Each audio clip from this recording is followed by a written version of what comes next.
금년 초부터 제가 이 주일 예배 시간에 속사적 설교라고 해서 우리가 창세기부터 주 성경 본문들 살펴가면서 우리가 성경을 이해함에 있어서 구속사적인 관점에서 어떻게 이 본문을 이해할 것인가 하는 것을 나누기 위해서 제가 창세기를 이제 1장부터 중요한 사건들 가지고 강의했고, 몇 주 전에 이제 창세기 마지막 부분에 강의했고, 이제 오늘부터는 출애굽기를 이제 살펴보도록 하겠습니다. 창세기 마지막 부분은 어떻게 끝납니까? 이제 요셉이 애굽에 가서 총리가 되는 것과 그런 말미암아 이제 애굽 땅과 가나안 땅에 기근이 왔는데 요셉의 인도로 야곱의 가족 70명이 이제 애굽에 정착하는 얘기가 나오고, 그 외에 이제 야곱과 에서가 죽음을 맞이하면서 반드시 그 후손들에게 이 애굽 땅이 우리의 영원히 살 곳이 아니라 하나님께서 우리에게 주신 약속의 땅이 가나안 땅이다. 언젠가는 이곳을 나가게 될 것을 잊지 말라고 유언을 남기고 죽는 얘기로 창세기는 끝이 납니다. 자, 그리고 이제 이어지는 출애굽기는 이제 한 300~400년의 기간이 흐른 후의 이야기로 이제 다시 시작이 되고 있죠. 그러면서 오늘 여기 출애굽기는 그 애굽 땅에서 70인의 가족이 내려왔었지만 이제 하나의 큰 민족으로 번성케 된 이스라엘 민족의 이야기로 시작이 되고 있습니다. 70명이라고 하면 한 시족이죠. 근데 더 이상 이제는 그런 시족이 아닌 하나의 큰 민족으로 번성하게 되었다 하는 것입니다. 그러면서 오늘 1장 1절부터 5절까지 보면 그 야곱의 12아들의 이름이 다시 쭉 기록이 되면서 바로 그들이 애굽에 내려온 족장들이었다 하는 것을 기록함으로써 출애굽의 역사가 비록 300~400년 후에 이어지는 역사의 얘기지만 그 300~400년이 단절된 게 아니라 그 역사는 계속 이어져 왔다. 그리고 또 그 속에서 특별히 하나님의 그 역사를 주관하신 손길은 이루어져서 왔음을 출애굽 기자는 얘기하고 있습니다. 그러면서 특별히 이제 그 70인 가족이 이제 어떻게 됐습니까? 실제 보면 그 생육이 중다하고 번식하고 창성하고 심히 강대하여 온 땅에 충만하게 되더라.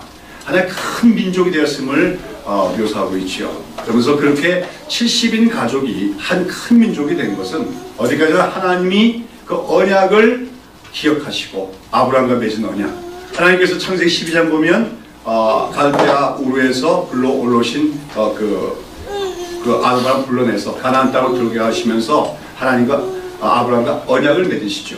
그 언약에서 이제 하나님이 3대 약속을 합니다. 뭐죠? 첫 번째는 너의 후손이 큰 민족이 될 것이다. 그 다음에 너의 후손들에게 이 땅, 즉 가나안 땅을 기업으로 줄 것이다. 그 다음에 세 번째 약속은 뭐냐면 너와 너의 후손으로 말미암아 모든 민족이 복을 받게 될 것이다 하는 그것이 아브라함의 언약 속에 있는 3대 약속이에요. 그런 가운데 이제 창세기는 그 언약을 이루시기 위한 하나님의 준비 작업이라고 할까? 그런 이야기가 아브라함, 이삭, 야곱의 3대 족장의 얘기를 통해서 전개가 되었고, 그러면서 이제 창세기가 끝나고 출애굽을 들어오면서 갑자기 이스라엘 민족이 나타나게 됩니다. 그런데 그 이스라엘 민족은 우연히 형성된 것이 아니라 어디까지나 하나님께서 아브라함과 맺으신 그 언약을 성취하신 것이다 하는 것을 이제 출애굽기 기자는 이야기하고 있는 것이죠. 자, 이스라엘 민족이 참 큰 민족이 된 것은 분명히 이것은 기적적인 일로서 하나님의 간섭과 섭리로 되어진 일입니다. 그러나 오늘 이 본문에 보면 이처럼 그 애굽 땅에서 큰 민족이 된 이스라엘이 그 애굽 땅의 주권자인 바로에게 극심한 학대와 핍박을 받는 모습을 이제 보여주면서 이제 새로운 이야기가 전개되기 시작합니다. 자, 오늘 본문에 보면 요셉을 알지 못하는 새 왕이 일어나서 애굽을 다스리더니 그 왕이 이스라엘 민족을 뭡니까? 학대하고 박해하기 시작했다고 합니다. 여기 요셉을 알지 못하는 새 왕이란 말은 뭐 요셉의 이름도 듣도 보지 못한, 요셉에 대해서 전혀 모르는 사람이라는 얘기가 아니고, 이것은 나라가 바뀌고 왕조가 바뀌어서 새로운 애굽의 통치자들이 뭡니까? 애굽 땅을 다스리게 됐음을 얘기합니다. 대부분 이제 신학자들은 요셉이 이제 그 애굽에 와서 국무총리가 되었을 당시에 그 애굽의 왕조를 힉소스 왕조가 그렇게 추정을 합니다. 이제 힉소스 왕조라는 건 뭐냐면 원래 이제 그 애굽 땅이라고 하는 것은 우리가 알다시피 주로 애굽 땅을 비롯한 아프리카 전역에는 어떤 인종이 삽니까? 이제 그 노아의 세 후손 셈, 함, 야벳이 이제 갈려져서 인종이 되는데 아프리카 지역은 주로 함족이죠, 그렇죠? 애굽 땅도 함족이 그 원주민인데, 근데 힉소스 왕조라고 하는 것은 메소포타미아에 살고 있던 셈족. 셈족은 또 아브라함도 셈족 출신이죠. 우리 동양인들도 셈족이 되는데 그 셈족에 속한 어떤 사람들이 일단의 무리들이 그 애굽으로 침입을 해서 그 애굽을 다스리기 시작했는데 그 왕조를 힉소스 왕조라고 부르는데 아마도 요셉이 국무총리를 했던 것이 그 시대가 아니었나 그렇게 학자들은 추정합니다. 왜냐하면 사실은 그 애굽 사람들이 함족 사람들이라면은 이 요셉은 뭐예요? 셈족이네요. 다른 인종 아닙니까? 그러니까 그를 그 나라를 다스리는 그 절대적인 통치권을 다 부여할 리가 없지요. 근데 그 요셉이 물론 지혜로운 그 정책을 제시했지만 그에게 국무총리라고 하는 또 그 절대적인 권력을 갖고 있는 국무총리의 직을 준 것은 또 모든 백성이 그 신하들이 좋아했던 것은 그 요셉이 자기들 그 왕족을 이루고 있는 사람들과 같은 인종, 셈족 출신이기 때문에 그랬을 가능성이 있다고 하는 것입니다. 역사적 기록에 의하면 힉소스 왕조는 약 한 100여 년간 지속을 했는데 바로 이 기간 동안에 이제 그 야곱의 가족들은 애굽에 내려와서 살았고 그러면서 그 100여 년 동안 비교적 평안하게 살 수가 있었지요. 거기 창세기 기록 보면은 이제 야곱과의 가족들은 고센 땅이라고 하는 곳에 이제 그 머물게 되죠. 왜냐하면 이제 그 당시에 애굽 사람들은 목축하는 걸 가증히 여기고 기피하는 현상이 있어서 야곱 가족들은 우리는 그 목축을 하는 자들이니 애굽의 중심권, 그 문화 중심권인 도시에서 떠나서 이제 그 유목지인 고센 땅에 머물겠다고 해서 고센 땅에 정착을 하게 됩니다. 그래서 이제 이스라엘 백성들은 비교적 이 힉소스 왕조라고 하는 그 정치 권력의 보호를 받으면서 편안하게 살 수가 있었고 또 그 목축지로서 좋은 고센 땅에 살면서 어떡합니까? 크게 번성했다고 할 수가 있는 것이죠. 그런 가운데서 이제 그들이 오늘 여기 보면 아주 강조용법인데 생육이 중다하고 번식하고 창성하고 심히 강대하여 큰 민족이 되어진 거죠.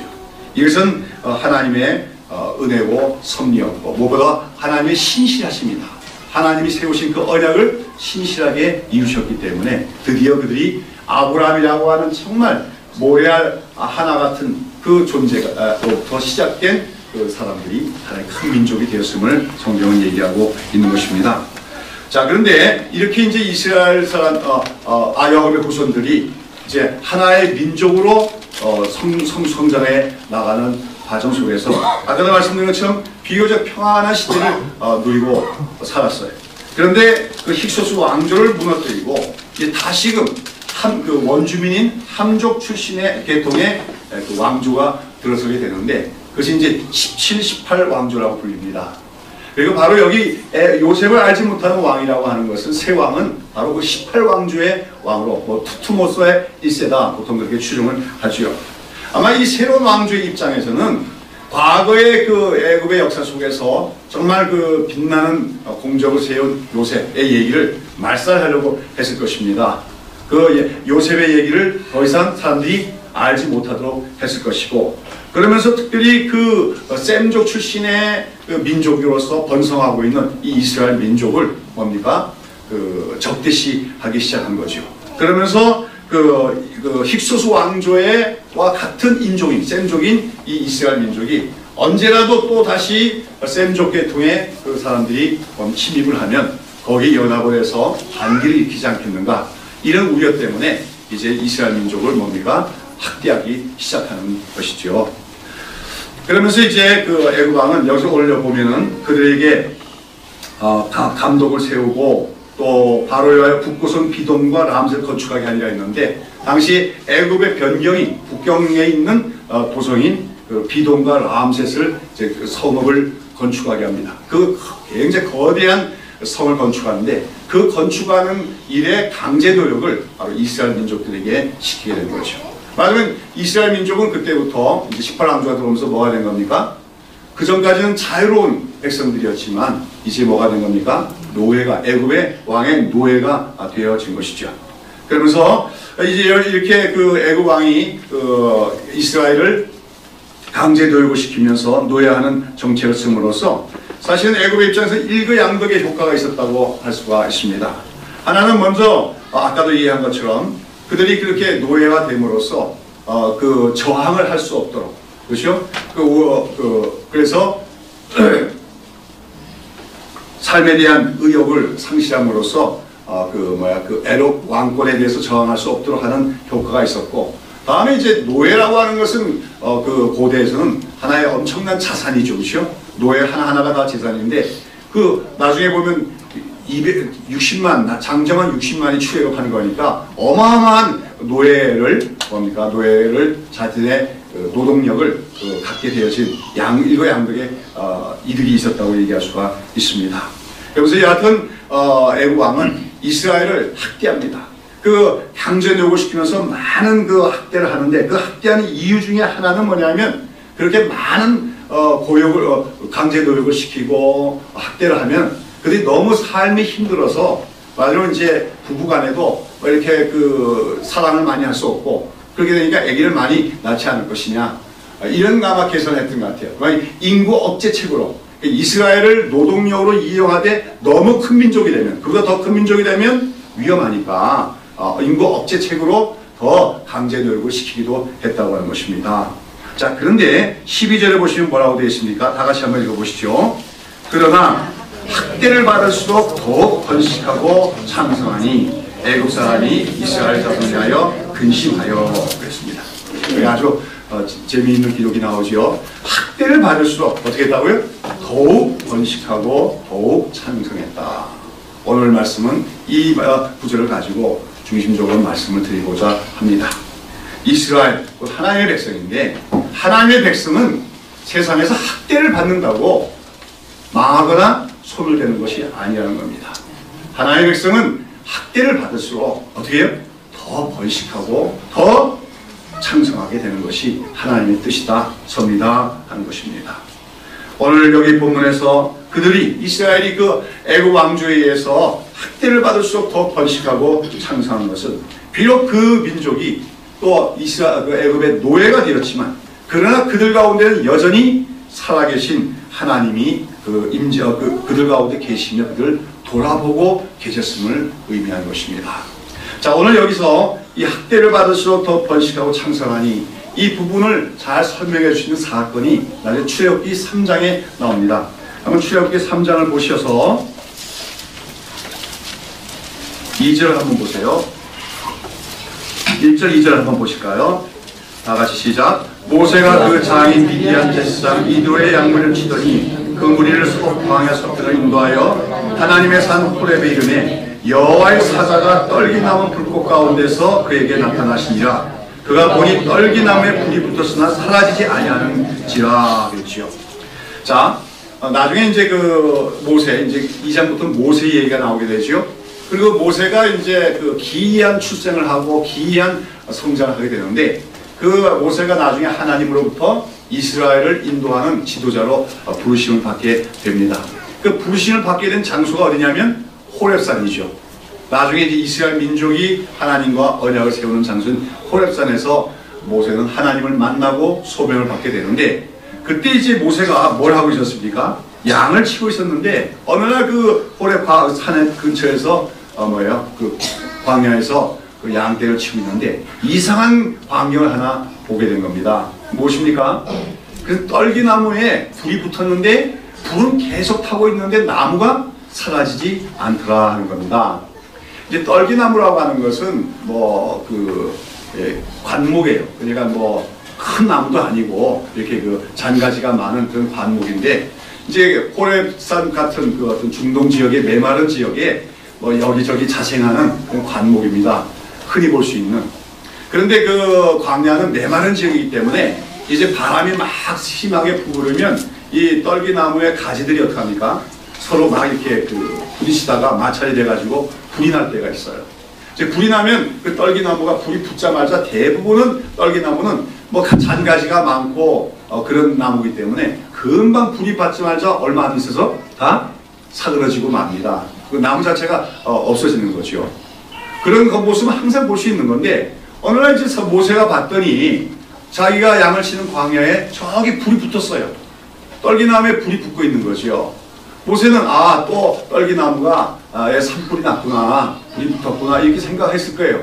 근데 봤더니 한참을 봤더니 계속해서 불이 붙고 있는 거예요. 떨기나무가 이렇게 뭐 아주 크지도 않은 나무인데 거기 불이 계속 붙고 있는데 계속 불은 붙고 있는데도 전혀 그 나무가 가지들이 뭡니까? 사라지지 않고 사그라지지 않다는 거죠. 이상한 거 아닙니까? 나무라는 것이 또 그것도 뭐 볼품없는 그 관목에 불과한 그 나무에 불이 계속 붙으면 그 나무 자체가 다 불타서 소멸돼서 없어질 텐데 나무의 모습은 그대로 있고 불은 계속 나고 이상한 광경이세요. 그래서 내가 이게 웬일이냐, 왜 어떻게 이런 일이 있는가 하고 가까이 갔더니 바로 그 떨기나무 가운데 누가 있었습니까? 여호와의 사자가 있더라는 거죠. 여호와의 사자가 그 가운데 있는 거예요. 그 나중에 그 여호와의 사자와 대화를 하는데 이제 다음에 말씀드리겠습니다. 그 여호와의 사자가 바로 곧 여호와십니다. 그리고 그 여호와께서 뭐라 하면 나는 아브라함의 하나님, 이삭의 하나님, 야곱의 하나님이다 말씀을 자기가 알려주시는 것이죠. 바로 거기서 그 떨기나무 가운데 누가 임재해 계십니까? 여호와의 사자 곧 여호와가 임재해 계신 가운데 떨기나무에 계속 불이 붙고 있는데도 그 나무가 사라지지 않는 모습, 이것이야말로 애굽에서 환난을 당하는 이스라엘의 모습에 대한 하나의 상징이라고 할 수가 있다는 것이요.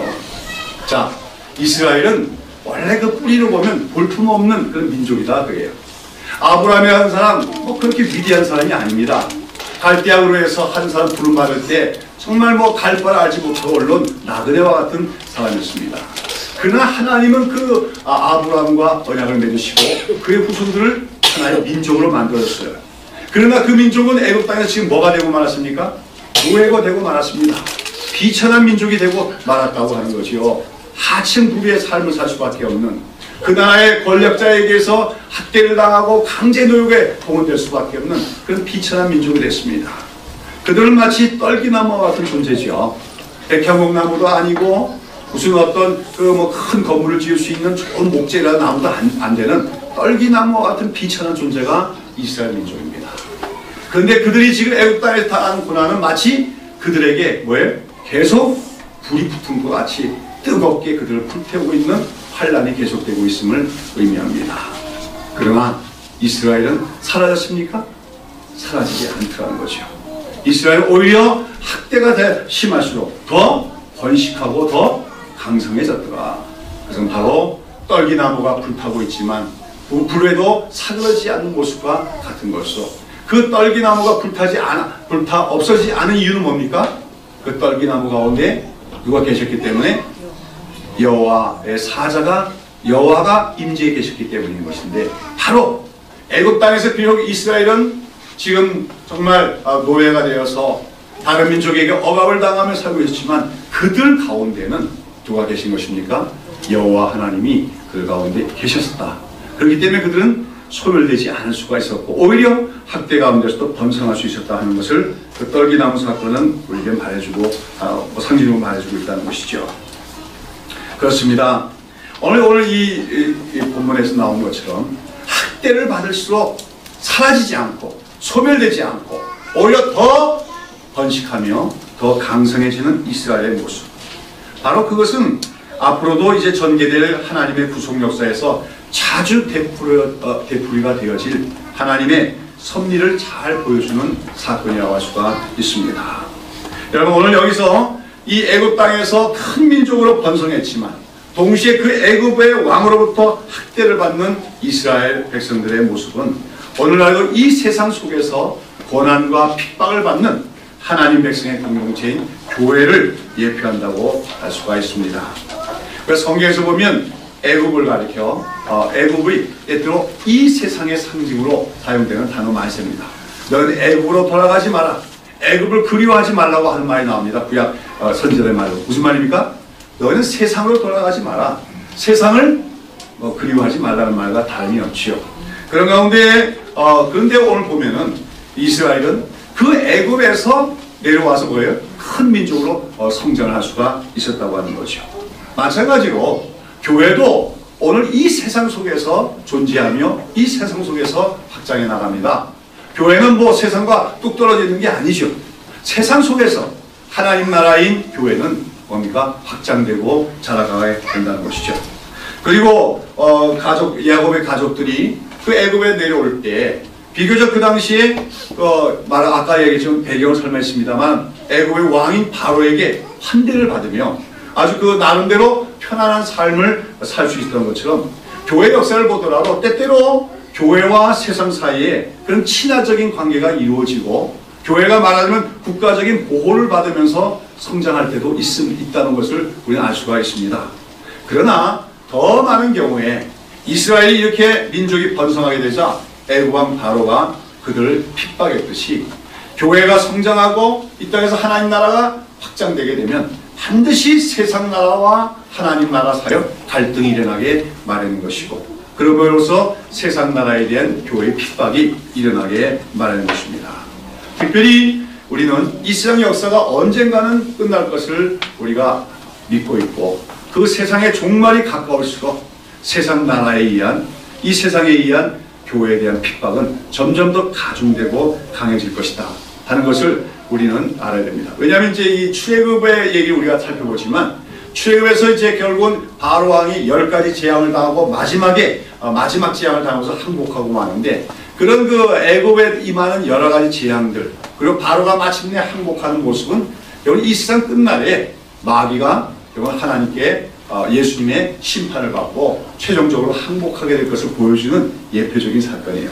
근데 바로 그러한 그 애굽에 대한 심판과 이스라엘의 구원이 가까울수록 더 학대가 심하고 더 환난이 많아졌다는 것은 오늘 이 땅 속에 존재하는 하나님의 교회가 뭡니까? 주님의 오실 때가 가까울수록 더욱더 많은 환난을 당하게 될 것이다 하는 걸 보여주는 예표적인 사건이라고 할 수가 있다고 하는 것입니다. 그러나 우리가 기억해야 될 건 뭐예요? 불타는 떨기나무 가운데 하나님이 임재 계실 때 그 떨기나무가 불타고 있지만 사라지지 않음처럼 하나님의 백성들은 비록 세상 속에서 환난을 당하고 고난을 당하고 핍박을 당하고 학대를 당할지라도 결코 소멸되지 않는다. 왜요? 그들 가운데 하나님이 계시기 때문에 오히려 그들은 그런 속에서 더 영적으로 성장할 수 있음을 기억해야 될 줄로 믿습니다. 저는 그런 면에서 특별히 지금 북한에 있는 주님의 교회들이 바로 이러한 상황에 있다고 믿습니다. 지금 북한에 있는 우리 동포들의 그 교회야말로 어쩌면 그 불타는 떨기나무 같은 것이라고 할 수가 있다고 하는 거죠. 금년이 우리 남북이 분단된 지 69년입니다. 내년이면 70년인데도 그런데도 아직까지 남북의 통일과 북한의 개방은 요원하게 보이기만 합니다.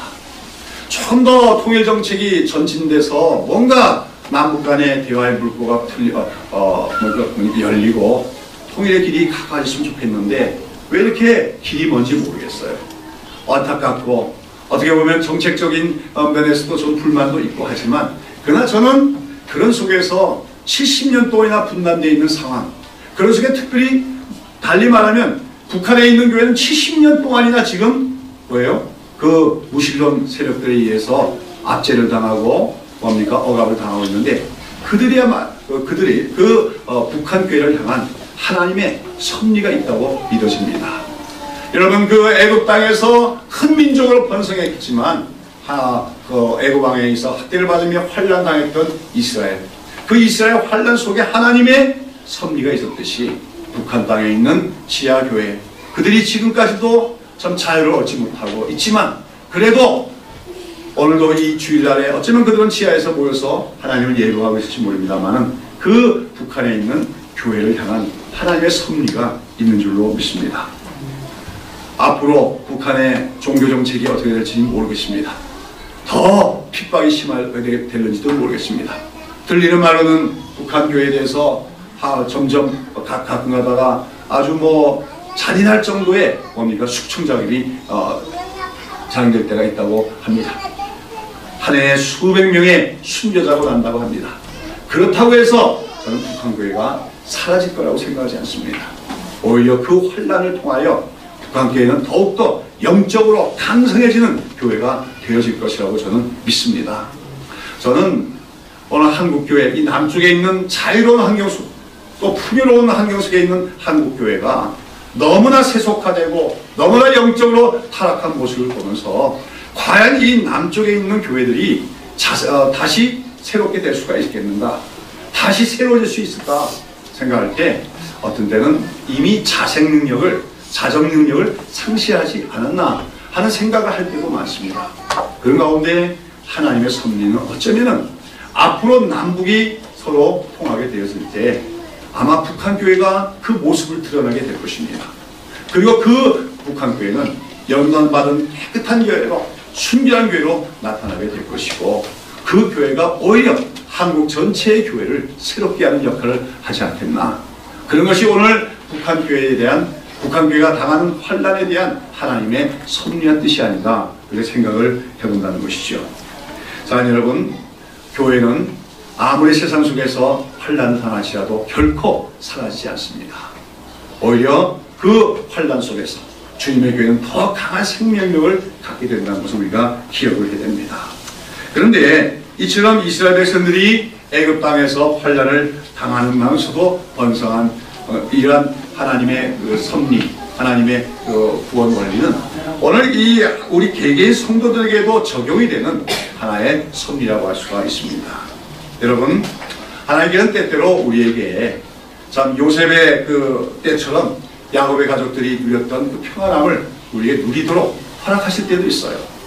때로는 아무 문제가 없이, 좀 큰 어려움 없이 살아가면서 또 부족함이 살아갈 때가 있습니다.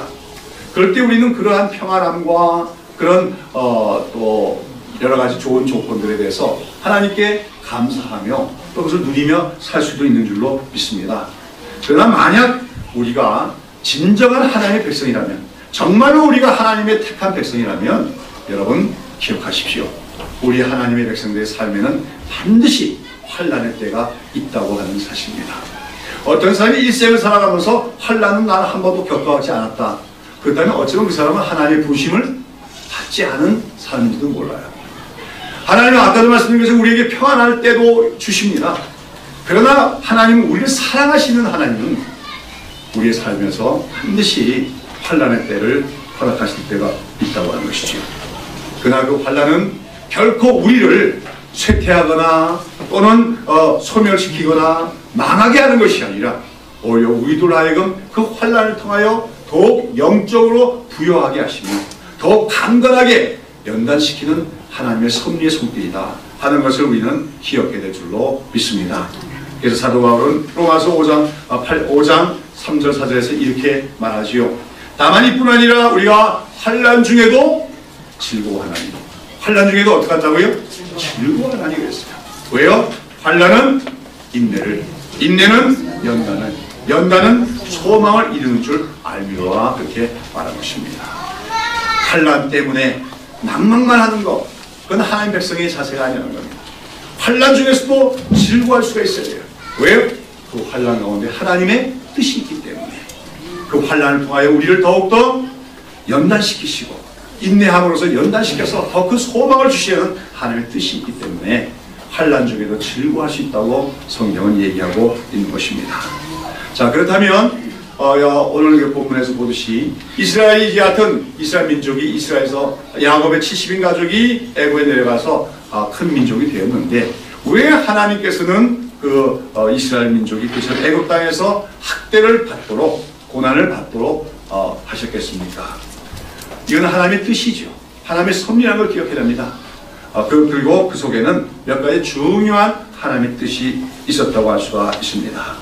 제일 먼저 하나님께서 애굽 땅에서는 이스라엘 백성들이 그 환난을 당하도록 하신 것은 그 고난을 통하여 이스라엘 백성들이 자기들이 현재 살고 있는 그 애굽 땅이 결코 자기들이 영원히 살 수 있는 곳이 아니다 하는 사실을 깨닫고 자기들에게는 다 돌아가야 될 본향 땅, 하나님이 약속하신 그 언약의 땅이 있음을 기억하게 하셨음이었다고 하는 것입니다.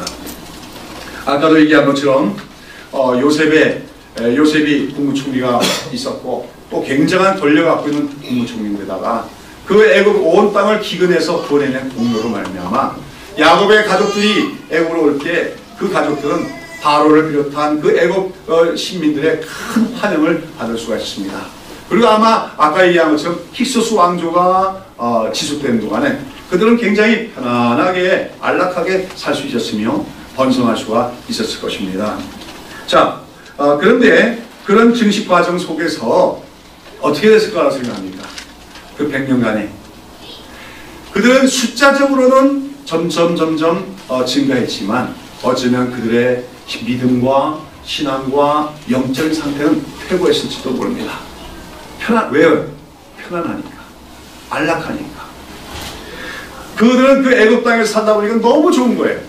여러분 이제 우리가 이제 출애굽 역사를 얘기하면은 애굽 땅에서 나와서 가나안 땅 들어가는 게 말하자면 출애굽 아닙니까? 근데 여러분 가나안 땅이 더 자연적으로 좋은 땅일까요? 애굽 땅이 더 좋은 땅일까요? 예, 사실은 자연적인 그 환경면에서 비교해보면 애굽 땅이 훨씬 더 좋은 땅이에요. 근데 하나님은 애굽 땅을 나와서 가나안 땅에 들어가게 하시는 겁니다. 근데 이제 아까도 얘기했지만 그 야곱의 가족이 왜 내려왔어요? 그 가나안 땅에 살다가 기근이 너무 자주 오니까 애굽 땅에 내려온 거거든요. 애굽에 내려오니까 기근이 잘 옵니까 안 옵니까? 요셉 때 특별히 한 번만 왔었지 사실 애굽 땅엔 기근이 잘 안 와요. 왜 그렇습니까? 거기는 나일강이라고 하는 큰 강이 있기 때문에 사시사철 마르지 않는 그 물에 근원이 있는 거예요. 그러니까 애굽에서는 일찌감치 뭐예요? 그 수리 관계 시설이 발전이 되어갖고 농업이 발전됐고 그 다음에 그 큰 강이 있기 때문에 아무리 가물어도 보면 농사를 짓는 데 지장이 없었다는 거죠. 그러니 이스라엘 백성들이 고센 땅에 머무르 살아가 보니 그 나일강 덕분에 평원이 발달되어 있고 목축을 잘 할 수 있고 그게 얼마나 좋습니까?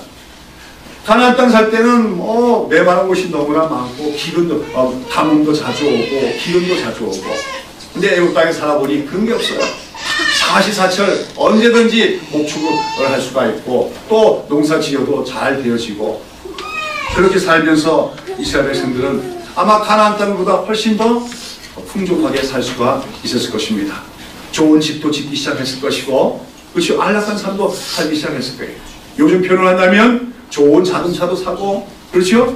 뭐 여러 가지 뭐 좋은 뭐 요즘 최신식 텔레비도 놓고 그러면서 편안하게 오락을 느끼며 살아가면서도 모릅니다. 그러다 보니 이스라엘 백성들이 점차 어떤 생각을 했을까요? 뭐 여기서 살자.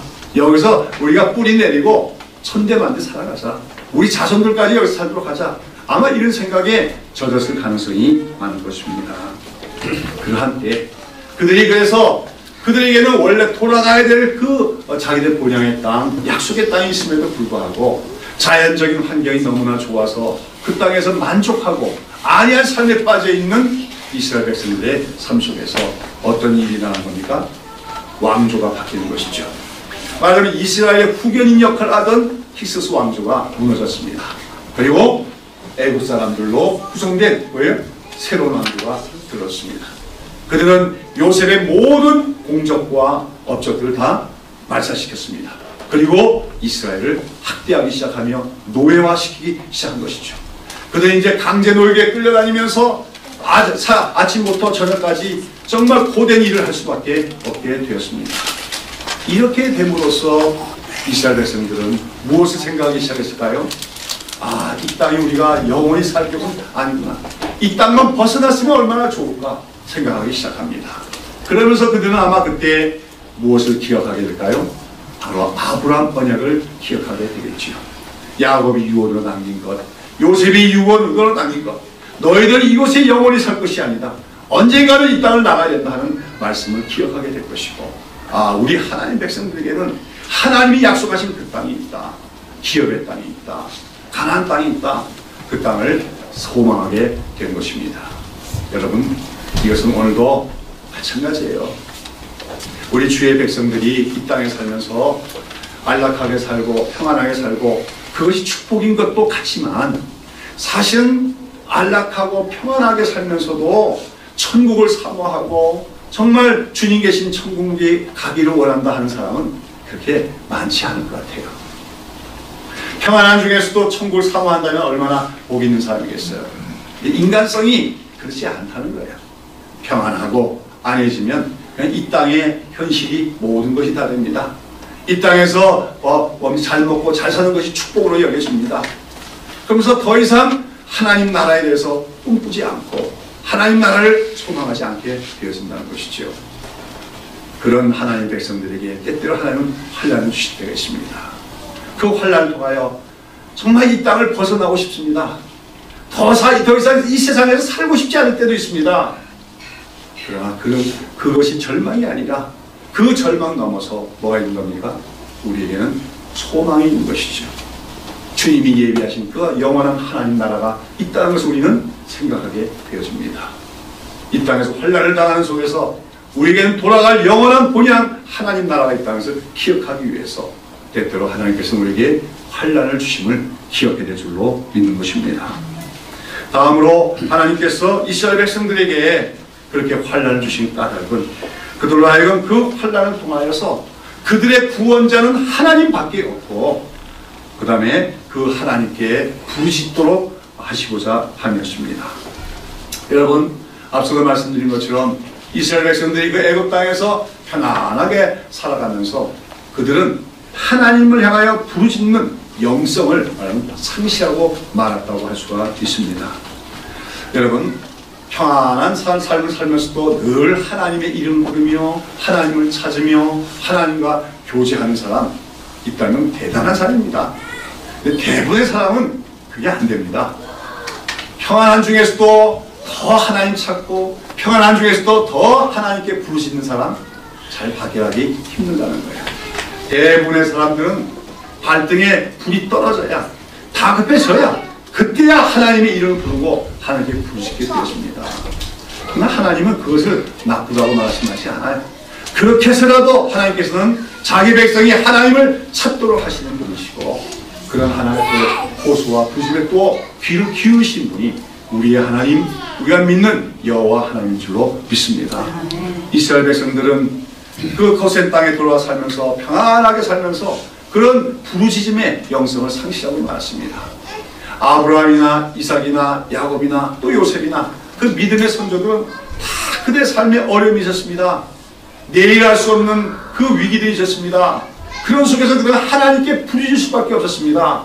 그것을 통하여 그들은 하나님 백성답게 성숙해 나갔고 연단되었습니다. 그러나 이제 애굽 땅에 내려와서 한 100여 년가량 너무너무 편하게 살아 이스라엘 백성들은 하나님의 이름마저도 망각할 정도로 그래서 나중에 그 모세가 하나님 만날 때 하나님의 이름이 무엇입니까? 물어보는 이런 이야기들은 이미 그들이 여호와 하나님의 이름조차도 거의 망각할 단계까지 왔음을 의미하는 것입니다. 그러니 그들이 하나님께 부르짖으며 평소에 하나님과 친밀하게 교제한다는 게 있겠습니까? 완전히 영성이 사라진 민족이 됐다는 것이요. 하나님 백성에게서 하나님께 부르짖으며 기도하는 영성이 사라지면 개로 말하자면 완전히 똥개처럼 되는 겁니다. 세상에서 정말 그런 보잘것없는 사람이 영성을 상실한 하나님 백성이에요. 여러분, 기독교인이 세상 사람보다 나은 게 뭐가 있습니까? 왜 권력이 더 많습니까? 힘이 더 많습니까? 재물이 더 많습니까? 우리의 자랑, 우리의 자본이 있다면 하나님 아니십니까? 그 하나님과 교제하는 것이고 어려울 때마다 하나님께 부르짖을 수 있는 거, 그게 우리의 자랑 아니겠습니까? 근데 그런 영성이 상실돼 버리면 그거는 정말 쓸모가 없어요. 세상에서 그러면 정말 천덕꾸기가 되고 마는 게 기독교인이라는 것을 알아야 됩니다. 이스라엘 백성이 그렇게 됐다는 거예요. 하나님께 기도하는 영성, 부르짖는 영성을 상실하고 말았다는 거죠. 오늘 마찬가지 아닙니까? 우리 한국교회는 선교 초기부터 환난 가운데 성장한 교회였습니다. 선교에 기독교가 들어오자마자 이 나라는 뭡니까? 혼란 가운데 있었고 평특권을 빼앗기고 말았습니다. 그 속에서 비통하여 울며 부르짖으며 하나님께 부르짖는 자들이 기독교인이 되었고 그런 그들의 부르짖음 기도 속에서 한국교회는 성장했다는 것을 우리가 기억해야 됩니다. 사실 뭐 해방 후까지도 그랬지요. 전쟁과 가난 그 속에서 우리는 부르짖을 수밖에 없었어요. 그런 속에서 한국교회는 전 세계에서 유례 없이 새벽 기도가 있는 교회가 되었고, 금요 기도가 있는 교회가 되었고, 철야 기도가 있는 교회가 되었고, 곳곳에 산마다 기도원이 세워지는 교회가 됐던 것이 한국교회였습니다. 어떤 사람은 한국 사람들이 막 소리 지르면서 기도하는 걸 무식하다고 비난하는 서양 신학자도 있지만 그거 아닙니다. 여러분, 인간은 하나님 앞에 부르짖을 수 있어야 돼요. 인간의 삶이 그렇게 쉬운 게 아닙니다. 인간의 존재 자체가 난해한 존재입니다. 우리의 삶에는 얽혀있는 게 너무나 많습니다. 그런 속에서 인간은 하나님께 부르짖어야 돼요. 그런데 저는 그 부르짖는 영성이야말로 한국교회의 특성이었고 한국교회의 장점이었다고 생각을 합니다. 그런데 언젠가부터 한국교회에서는 이 부르짖는 영성이 사라지고 말았습니다. 잘 아시죠? 70년대 이래로 한국교회는 엄청난 외적인 성장을 했습니다. 또 경제 성장과 더불어 한국교회 자체가 부유한 교회가 됐습니다. 더 이상 가난 때문에 피눈물을 흘리며 기도하는 사람들이 없게 되었습니다. 그런데 들리는 말에 의하면 오늘날 지금 최근 한 10년 동안 한국교회 전체적으로 현상이 교회들마다 기도가 사라지고 있다고 하는 것입니다. 새벽 기도에 기도하는 사람이 잘 안 보여요. 옛날에는 11조라고 했습니다. 새벽 기도를. 무슨 말인지 압니까? 전체 교인의 10분의 1은 새벽 기도에 나와야 정상이다 그거예요. 이렇게 잘 안 된다는 거죠. 10분의 1이 무슨 말씀? 100분의 1도 안 되는 교회가 많습니다. 여러분, 또 철야기도 얼마나 많았습니까? 철야기도 안 합니다. 힘드니까. 그리고 과거에는 기도원이 참 많았어요. 그리고 어떤 기도는 가면 정말 밤새 부르짖어 기도하는 소리가 들리는 그런 기도원이 있었습니다. 그런데 오늘날에는 수많은 기도원들이 이제 명칭을 바꿨어요. 뭘로 바꾼 줄 압니까? 수련장으로 바꿨습니다. 돈 내고 가서 그냥 쉬어가는 곳으로 바뀌고 있습니다. 무슨 말입니까? 우리는 편안한 삶, 풍요로운 삶 속에서 우리의 기본적인 영성을 상실하고 말았다는 겁니다. 부르짖음의 영성을 상실하고 말았다는 거죠. 여러분, 하나님의 백성들이 이처럼 부르짖음의 영성을 상실해버리고 하나님의 이름을 부르는 것을 망각해가면은, 그러면 그 하나님의 백성은 세상에 묻혀서 결국은 세수가 될 수밖에 없는 거예요. 그리고 하나님께서 그들을 다시 회복시키려면 그들에게 환란이 필요할 수밖에 없다는 사실을 기억해야 됩니다. 지혜로운 사람은 어떤 사람일까요? 그런 환란이 오기 전에 미리미리 하나님을 찾는 사람이에요. 미리미리 하나님께 부르짖는 사람이에요. 여러분, 우리가 오늘도 눈을 떠보면은, 우리가 정말로 영적으로 눈을 떠보면 부르짖지 않아도 되는 시대에 사는 게 아닙니다. 영적으로 보면 우리는 환란 속에 있는 거예요. 어마어마한 세속화의 물결, 그 막에 준동하는 세력 속에 우리가 있는 거예요. 그런 거 볼 때 우리가 부르짖지 않으며 부르짖음을 기도하지 않을 수가 있겠습니까? 저는 새벽 이슬교에 대해서 현재로서는 대단히 안타까운 마음을 금할 수가 없어요. 무엇보다도 이 부르짖음의 영성이 사라진 것 때문에 안타깝습니다. 새벽 이슬교회가 망원동에서 새롭게 시작했을 때 한 2년 동안 하나님이 물붓듯이 정말 기도의 영성을 주셨어요. 그래서 성도들과 함께 우리가 밤새 기도하며 저 강화도 마리산의 꼭대기에 그 한겨울에도 올라가서 부르짖으며 기도했었습니다. 근데 지금은 그 모습이 없습니다. 이걸 정상이라고 생각하지 마십시오. 만약에 이렇게 부르짖음의 영성이 사라진 채로 우리 신앙이 지속되다가는 나중에 새벽에 있을 교회는 다른 교회들과 마찬가지로 세속한 물결 속에서 그만 영적으로 깊은 잠에 들고 말 것입니다. 오늘 말씀을 통하여서 여러분 다시 한번 새롭게 일어나는 우리 새벽에 있을 교회가 되기를 바랍니다. 하나님께 부르짖을 수 있는 성도들이 되시기를 바랍니다. 하나님께서 왜 이스라엘 백성들에게 그런 환난을 주시는가? 오늘 본문에는 분명히 안 나타났지만 또 그런 속에서 이스라엘 백성들과 하여금 서로 돌아보고 또 서로서로 격려하는 공동체로 결속시켰다고 하는 면도 있었음을 우리가 생각할 수가 있습니다. 오늘 여기 본문에 보면 이제 학대를 할수록 더 번식하니까 애굽왕이 어떤 또 전략을 씁니까? 산하 제한의 정책으로 남자아이가 나거든 다 죽여라. 그걸 갖다가 히브리인 산파들에게 명했지요. 근데 히브리인 산파들이 어떻게 합니까? 바로보다도 하나님을 두려워해서 경외함으로 그들이 그 일을 하지 않았다고 합니다.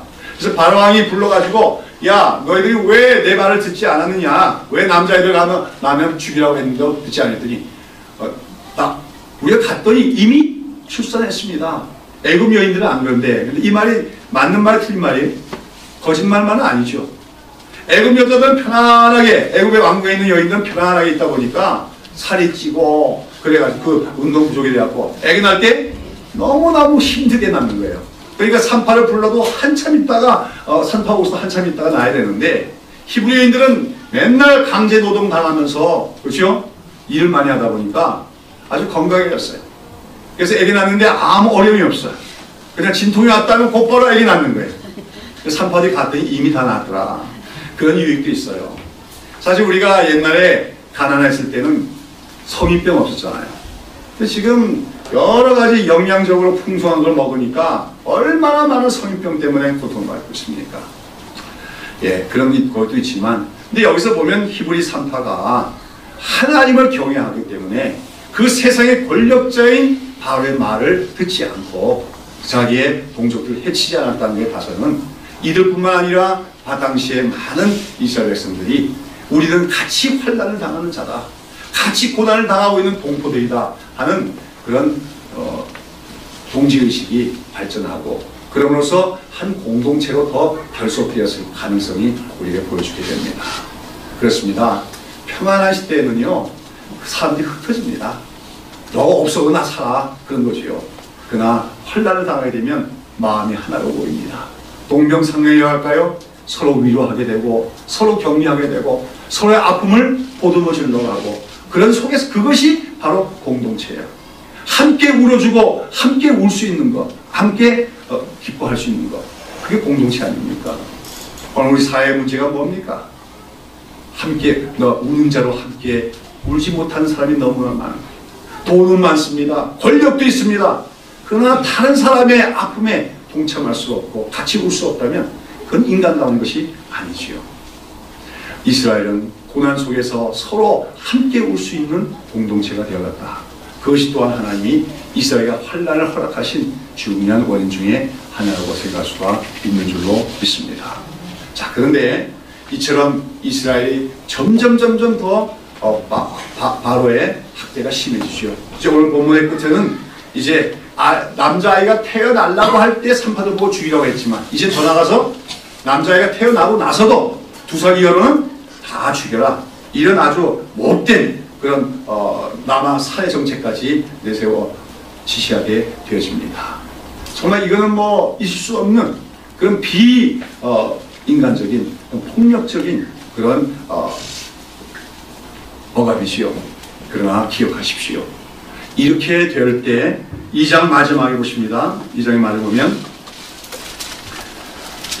23절부터 25절까지 다 같이 한번 읽읍시다. 여러 해 후에 애굽 왕은 죽었고 이스라엘 자손은 고역으로 인하여 탄식하며 부르짖으니 그 고역으로 인하여 부르짖는 소리가 하나님께 상당한지라. 하나님이 그 고통 소리를 들으시고 아브라함과 이삭과 야곱에 세운 그 언약을 기억하사 이스라엘 자손을 건념하셨더라.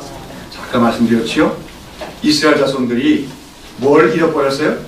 부르짖음의 영성을 상실했는데 고난이 더 증폭되어지니까 마침내 뭐 하기 시작합니까? 부르짖기 시작합니다. 그랬더니 하나님께서 뭐예요? 아브라함과 이삭과 야곱의 언약을 뭡니까? 기억하시고 이스라엘 백성들을 돌보기 시작하셨다 얘기하는 겁니다. 우리가 사실은 이스라엘 백성들이 결국은 애굽에서 구원을 받고 가나안 땅을 들어가는 출애굽의 역사는 하나님의 뜻과 하나님의 계획에 의한 것이죠. 하나님의 주권에 의한 것입니다. 그러나 오늘 출애굽기 기자는 뭐라고 얘기하면 이스라엘 백성들이 하나님께 부르짖었더니 비로소 하나님이 그 부르짖음을 들으시고 그 언약을 기억한 것처럼 그렇게 얘기하고 있어요. 여러분, 하나님의 구원의 역사는 인간의 부르짖음부터 시작된다는 걸 기억하십시오. 오늘도 우리는 하나님의 구원의 손길이 필요한 부분이 많습니다. 부르짖을 때 하나님은 역사하심을 기억하십시오. 그리고 오늘 이렇게 하나님이 기억하시고 드디어 그들을 권념하기 시작할 때 이제 이스라엘에게는 어떤 날이 가까운 것입니까? 마지막 구원의 날이 가까워지고 있었던 것입니다. 마찬가지입니다. 환난이 극심할수록 우리가 낭망하지 않는 것은 우리의 환난이 극심할수록 하나님의 구원의 손길이 더욱더 다가옴을 기억해야 될 줄로 믿습니다. 아까도 말씀드린 것처럼 이 세상 끝날 때가 되면은 아마 이 세상에 환난이 더 심해질 겁니다. 특별히 교회를 향한 세상 나라의 환난이 억압과 핍박이 심해질 것입니다. 그러나 그럴 때 우리는 더 감사해야 되는 것은 그걸로 말미암아 주님이 오실 날이 더 가까움을, 이 세상에 대한 심판과 하나님의 백성의 최종적인 구원의 날이 가까움을 걸고 오히려 낭망하는 것이 아니라 우리가 머리를 들고 소망 중에 주님을 바라보는 신앙을 갖는 우리가 되야 될 줄로 믿습니다. 자, 여러분, 오늘도 환난 중에 이스라엘을 오히려 번식하신 하나님, 그 하나님께서 오늘도 우리의 환난 중에 우리를 돌보시고 우리에게 우리가 알지 못하는 방식으로 더 큰 은혜를 베푸심을 믿으시고 환난 중에도 낭망하는 것이 아니라 환난 중에 부르짖으며 환난 중에 하나님의 언약을 기억하며 하나님의 말씀을 붙드는 그리고 소망을 갖는 우리 모든 백성들 되시기를 예수님의 이름으로 축원합니다. 기도합니다.